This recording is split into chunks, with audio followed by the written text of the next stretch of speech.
যে স্বার্থন্বেষী লোভী এক শ্রেণীর নেতৃত্ব দানকারী ইসলামের নাম ব্যবহার করে তাদের কার্যক্রমটা সমস্ত অনিসলাম, শুধু তাই না, মানুষের যে আচরণগুলো আছে সে আচরণগুলো তাদের ভিতরে আমরা দেখি না। আমাদেরকে ইসলামের নামে বা ইসলামকে এমনভাবে উপস্থাপন করা হয়, শুনলে অনেকের ভয় হয়। সত্যকে অসত্য, দিনকে রাত্র, রাত্রকে দিন বানিয়ে বাংলাদেশের বেশিরভাগ মানুষ এটা সাড়াও দিয়েছিল।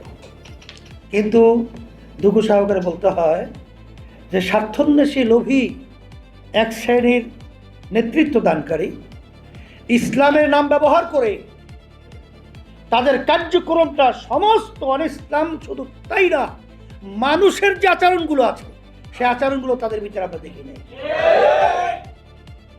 মানবতা আমরা দেখি নাই। তা যাই হোক, এখন বারবার 26শে মার্চ আসবে, আমরা স্বাধীনতার উত্তর আমরা আলোচনা করব।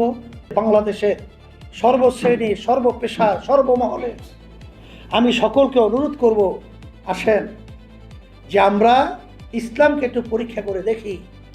আসলে আমাদেরকে ইসলামের নামে বা ইসলামকে এমনভাবে উপস্থাপন করা হয়, শুনলে অনেকের ভয় হয়।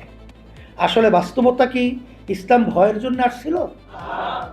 ইসলাম তো শব্দের অর্থ শান্তি।